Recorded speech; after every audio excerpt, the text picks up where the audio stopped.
అలంకరించిన పెద్దలు పూజ్యులు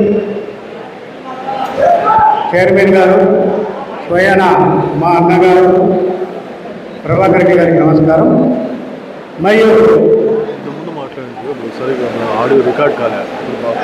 సోదరులు, మిత్రులు, తెలుగుదేశం సైనికులు, కార్యకర్తలు, ప్రతి ఒక్కరికి పేరు పేరున నా నమస్కారం.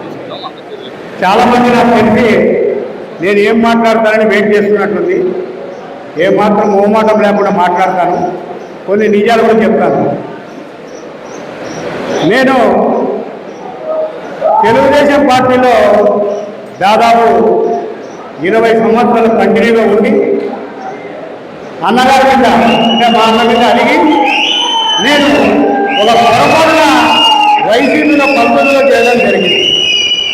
అంతేకాదు మా అన్న మీద కోపంతోనే ఈ రాక్షసులను కూడా నేను తీసుకోపోయాను. ఆ రాక్షసుల్లో ఈరోజు ఎవరైతే ఒక తెలుగుదేశం పార్టీలో ఒక కలుపు మొక్కగా, ఒక షుగర్ వ్యాధిగా, ఒక పేదలు చెప్పకూడదు అంత నీచమైన వ్యక్తిని కూడా నేను పార్టీకి తీసుకుపోయడం జరిగింది. ఆ రోజు ఈయనతో పాటు ఇంకొక నా మిత్రుని కూడా తీసుకుపోతే 3 నెలల పాటు నాకు 7 చెరువులు నీళ్ళు తాగించి గత ముఖ్యమంత్రి గారికి నేను 4 సార్లు అపాయింట్మెంట్ తీసుకుంటే గొంతమ్మ కోరికలు కోరి జనవరి 25వ తేదీ బొద్దుపోరా అంటే బలవంతంగా ఆ రోజు పార్టీ చేయడం జరిగింది. ఇంత నేను చేసి 5 సంవత్సరాలు ఉండి ఎంతోమంది పరిచయాలు కలిసి జీవిస్తే ఈరోజు నేను అనకూడదు. నా మున్సిపల్ ఎలక్షన్లో నేను ఉండి నా పార్టీలో ఉండి ఎలక్షన్ ముందు రోజే నాకు ద్రోహం చేసిన నీటి కమ్యూనిటీ మధ్య నేను చెప్తున్నాను. అంతెందుకయ్యా నువ్వు తెలుగుదేశం పార్టీలో ఉండి ఇక్కడ దేవరకు పోతే పెద్దారెడ్డి చెవులో గుసగుసలాడేటువంటి అవసరం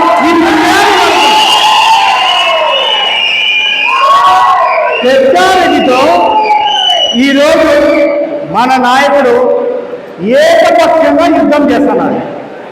ఆ యుద్ధం కూడా ఏముంది, నువ్వన్నా ఉండాలా నేనన్నా ఉండాలా అనే విధంగా 75 ఏళ్ల వయసులో కూడా యువత రక్తంతో ప్రతి నిమిషం ప్రతి సెకండు అతని మిత్రుల్లో కూడా నా శత్రువులు వెంటాడాలా అనే ఆలోచనతో అతను ముందుకు పోతుంటే మనకు చేతనైన సహాయం మనం తోడు నీరు ఉండాలా. అలా ఉండకోకుండా నువ్వు ఎంత దళిత మనుషులు కాకపోతే అతని క్రషర్ కొని ఆ క్రషర్ను వేరే చోట ఇన్స్టాల్ చేయాలని ఇంకొక లోకలతో నువ్వు రాజ్య ఒప్పందం కుదుర్చుకొని తీసుకోవడం ఇంతకంటే పార్టీకి వ్యతిరేకమైన పేరు ఎక్కడుంది? కేవలం ఒక కులాన్ని మాత్రమే నువ్వు అడ్డం పెట్టుకుంటున్నావు. నీ కులం తప్ప నీలో ఒక ప్లస్ పాయింట్ చెప్పు. నువ్వు ఆ రోజు ఇదే మనతో పాటు ఒక మిత్రుని మనం వైసీపీలోకి తీసుకుపోయినాం. వాడి దగ్గర 10 లక్షలు లెక్క తీసుకొని నీ డబ్బులు బదులు 25 లక్షలు లెక్క కట్టి నేను స్నేహాన్ని నిలబెట్టి ఆ స్నేహానికి పెళ్లికోటు చేసిన నీ పుణ్యకమం కాదా అని నేను అడుగుతున్నా. ఎక్కడ చూసినా రొమ్ములు తీసుకుంటున్నా ఎంతమంది ఉన్నారు నీకు? ఎన్ని కార్పొరేషన్లు మా కార్పొరేషన్ నువ్వు అప్పులు తీసుకోలే. నీ క్యారెక్టర్ ఏమి? ఇలాగే మైకి పెట్టుకోమని చెప్పినావు. ఏం చెప్పినావు? నా ఎదుగుదలకు చేసి ప్రభాకర్ రెడ్డి అని. మరి అలాంటి వ్యక్తి మోచెట్టు నీళ్ళు తాగావు. అలాంటి వ్యక్తికి అన్నం పెట్టే తిన్నావు. మరి ఈ రోజు నువ్వు వెన్నుపోటు పడుతున్న కారణం ఏమి? ఇదే కళ్యాణ మండపం పక్కనే నీ సొంతం చిన్నాయి అన్యం ఉండగలిగిన వ్యక్తి నువ్వు మద్దతు చెప్పలేదా? రక్త సంబంధాలు కావాలి. నీ సొంతం చిన్న రంగైన నువ్వు చంపలేదా? నీ నీచ అది ఇప్పుడు నీకు చేతనైతారా? ఇవన్నీ ఎక్కడ నీకు చేతనయ్యేది? రొమ్ము మించుకోవడం కాదు, రొమ్ము పార్టీకి సంబంధం లేదు అని ఒక మాట మాట్లాడి ఎక్కడైనా చెప్పు. అప్పుడు తెలుస్తుంది నీ రొమ్ము విలువ, నీ పౌరుషం విలువ, నీ జనం విలువ, నీ మంది విలువ, నీ శక్తి తెలుస్తారని నేను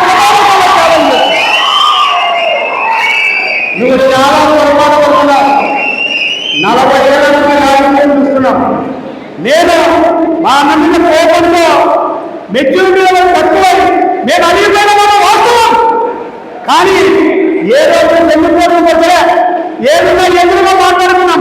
ఆయన కూడా మమ్మల్ని ఎదురుగానే ఖండించినారు.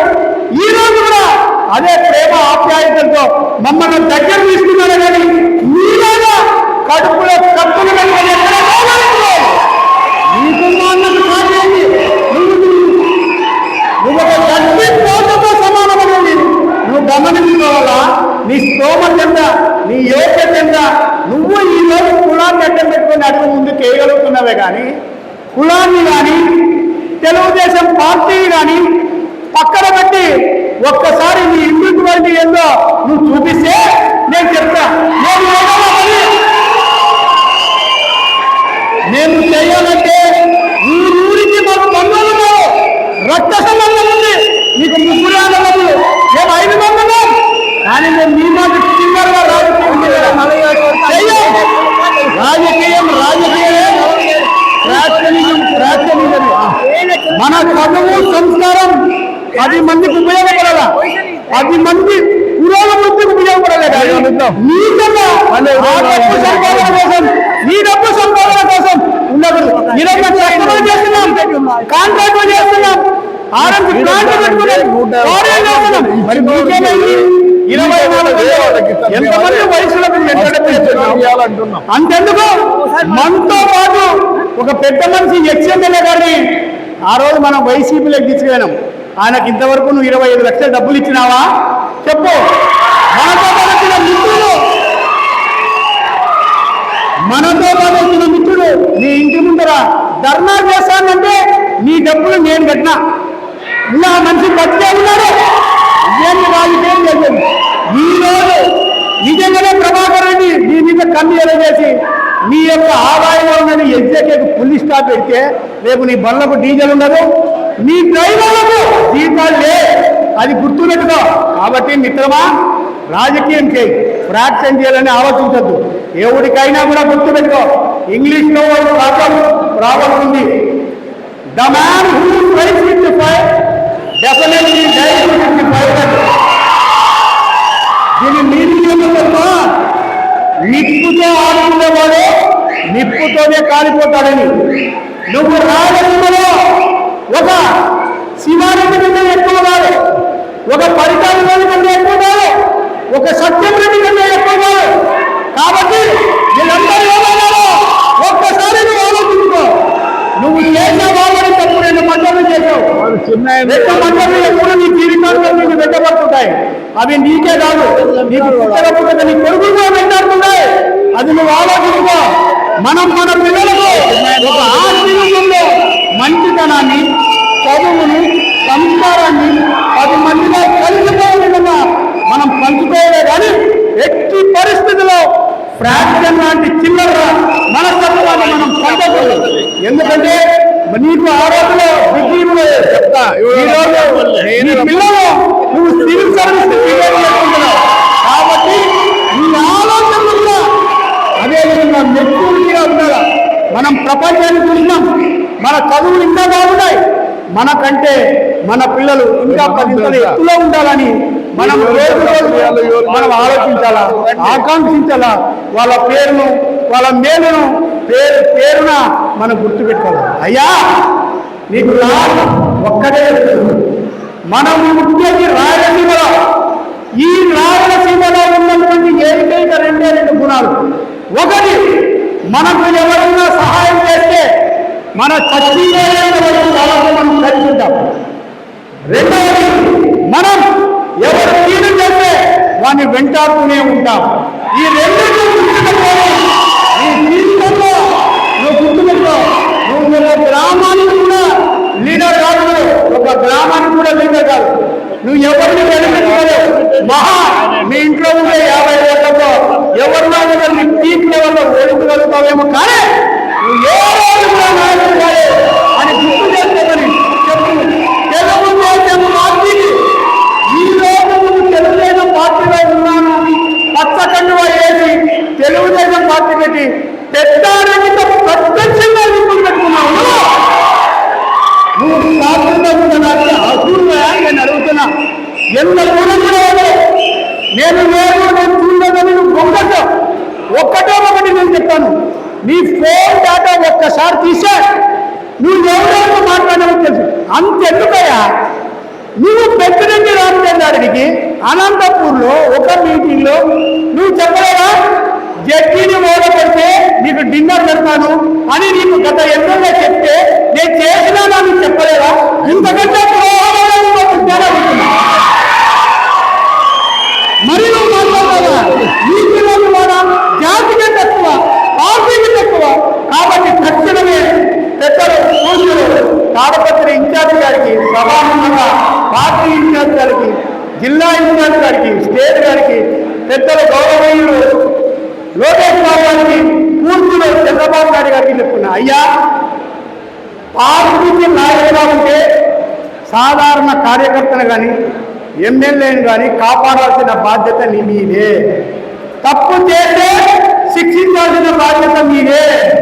ఈరోజు మనం ఒక లిక్కర్ స్కామ్ లో ఇన్వాల్వ్ అయినాడు అన్న ఒకే ఒక విషయంలో నిమిషం కూడా ఆలోచించకుండా చిత్తూరు జిల్లాలో జయచంద్రారెడ్డి అనే ఒక నాయకుడిని పార్టీ నుంచి వెలివేసింది. అది తెలుగుదేశం పార్టీ యొక్క నిబంధన. అతను చేసేది లిక్కర్ స్కామ్, వీడు చేసేది రాజకీయ స్కామ్. కాబట్టి ఇతని మీద తక్షణమే చర్య తీసుకొని పార్టీని, మా తాడిపత్రిని రక్షించాలని. మరొక విషయం చెప్తున్నా, నేను దాదాపు 35 ఏళ్ళు తెలుగుదేశం పార్టీలో ఉన్నా. ఒక జేసీ ప్రభాకర్ రెడ్డి అనే వ్యక్తి పార్టీలోకి రాకపోతే తాడపత్రిలో తెలుగుదేశం జెండా అనేది ఎగిరిందా? ఆ రోజుల్లో మీరంతా నాయకులు వీళ్ళకి సిగ్గు, శరం, రోషం, పౌరుషం మీ పరిచయాలు ఏమయ్యాయి? ఈరోజు మనం ఎందుకు మాట్లాడుతున్నాం?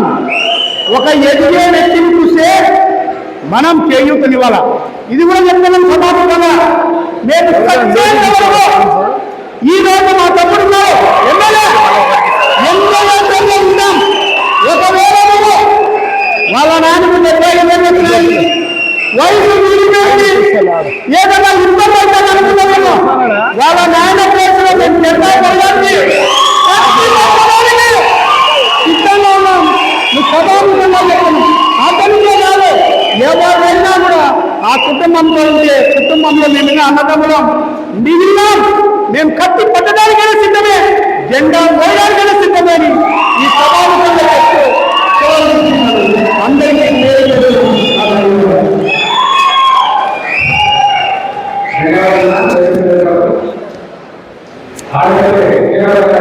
ఆడపిల్ల